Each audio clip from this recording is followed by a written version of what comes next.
Hello, Riftbounders. If you saw yesterday, Riot released a state of the game to answer many high priority questions, along with giving us a better understanding of what's going to be happening to the game throughout the course of 2026.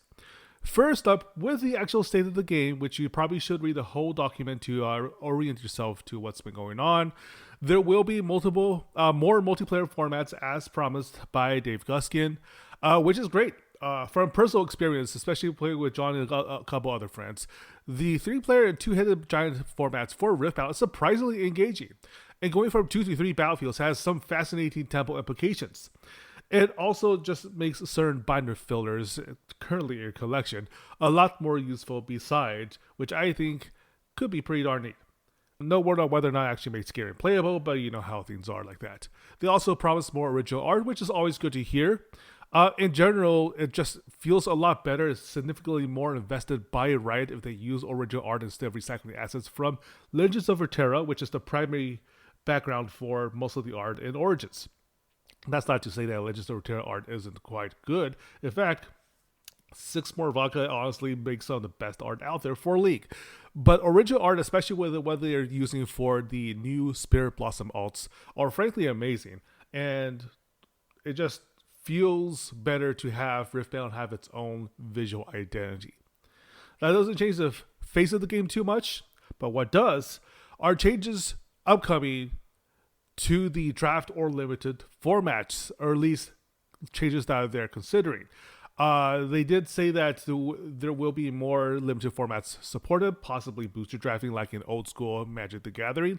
And this does suggest that the results from our personal experiences from the pre-Rift sealed format status quo may change in the near future based on the data that they've accrued between Spiritforge and Origins. I'm all for it.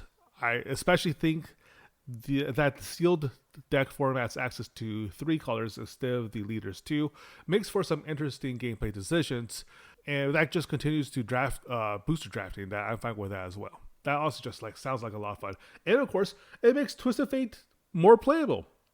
We do love it when cards become hyper useful depending on the format context. It makes it a lot more fun to play the game overall.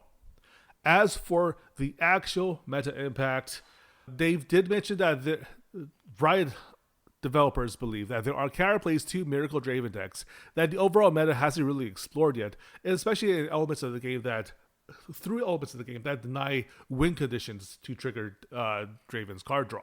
Now, obviously, there usually is going to be a level of disconnect between the developers and the competitive scene, even when the developers themselves tend to primarily be former pro players or ex-pro players.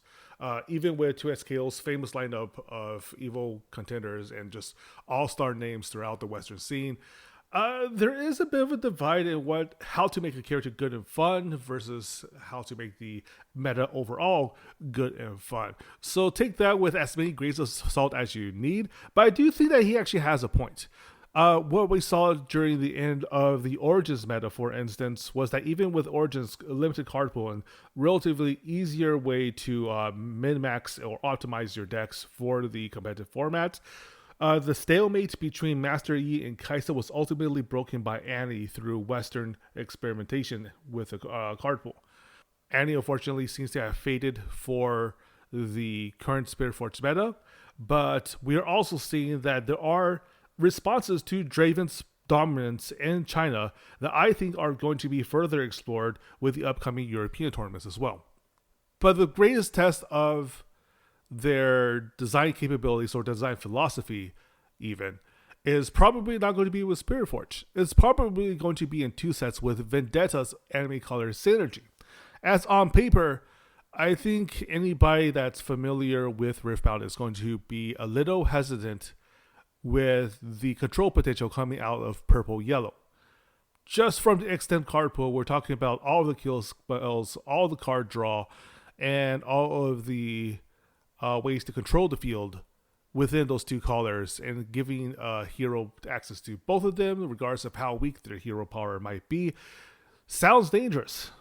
But that's also 2 more card pools for the other colors, especially orange, to develop proper answers into that potential situation. They also make some acknowledgments about supply issues, but the state of the game doesn't address anything new specifically. They did specify the best of metal leaders that you get at regionals will rotate out after 3 sets. And finally, at the end of the state of the game, they did acknowledge that there is a high demand for a digital client, and they have not ruled it out, but they're not committed to either. I personally feel that a digital client is especially necessary if they want a truly global player base. More rural areas or less developed areas that still want to compete in the game should have the opportunity to do so. And there already is a sort of a blueprint for them to work off through MTG Arena, which overall is a really decent representation of Magic the Gathering. They probably might be a little hesitant with it, given how Legends of Runeterra ultimately ended up being a little too affordable, so to speak, which is something they have to work out. But as a player, I would much rather be grinding and streaming my sessions with an online client than using a webcam and showing my desk all the time. That sounds a little better. Speaking of competitive play, however, they also expanded the roadmap, extending it through September. And the overall beat of it is that we're going to Italy, then US, then France, then US, then Australia, then Canada, then Netherlands, then US, then Spain, Singapore, and all the way back to US again for the final event of September at Los Angeles. At least the final event as we know it right now. You'll note through the actual roadmap there is a bit of an East Coast bias, oddly enough, despite Riot HQ being on the West Coast. But more importantly, none of the Chinese minors or majors have yet been announced. Now, this is not actually a coincidence. That September marks the very first regional qualifier after the global launch synchronization of the game, which does explain why Chinese majors and minors aren't yet announced, because that timing is going to be pretty important, and getting everything lined up to take advantage of it is going to be a major undertaking. The expectations, of course, are that the regional championships will lead to global grand finals, but announcements for that probably won't be until summer when all the details are finalized. They did, however, specify that there will be regional finals for the US and Europe, and of course China will give their regional finals as well as soon as they figure out what their calendar is actually going to look like.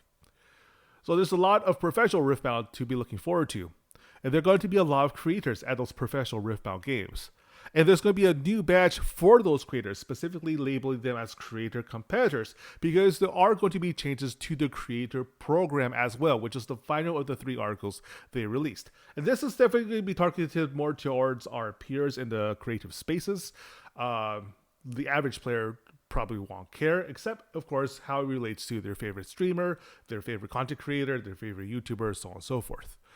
The full extent of it is to stay with the status quo for influencers to be in charge of previewing products, doing deck concepts, doing spoiler seasons, so on and so forth. Full disclosure, we absolutely do plan to be part of it as soon as we can, and we will be reaching out to Riot to make sure that this podcast or this YouTube channel is involved in all that as soon as we can. There are plans to host creator spaces at conventions outside of the tournament circuit, which is likely an extension of what they were already doing at PAX Unplugged in 2025, which was back in Philadelphia. There will, of course, be creator synergy programs at the tournaments themselves. Basically, gunslinging events where you can play against your favorite creator. If you're familiar with how things operate at these events, I'm sure you already know what to expect. But overall, and of course, finally, there will be a partner Discord for channels creators that get big enough to be warranted such a thing. None of that is particularly surprising, and it shouldn't be surprising. It should just be welcome news, specifically coming from Riot. Especially if you're used to the League of Legends, the 2SKO scene, you kind of already understand that Riot is, in fact, the industry leader in good creator and community relations, with transparent communications, making sure that everybody's accountable to everybody else. Overall, none of this is out of scope with expectations for how they've generally conducted themselves and their ecosystems. It just basically means that the same high level and high quality of communication we get from their other games should apply to Riftbound 2 going into the future. And there's only upsides with that kind of approach. So hey, plenty to look forward to. Spirit Forge pre-Rift starts tomorrow, although on Saturday for me and John. If I crack open a Spirit Blossom signed Ari, I won't tell anybody, but there will be signs. I lied. I'll definitely be telling absolutely every freaking body. Good luck and happy cracking.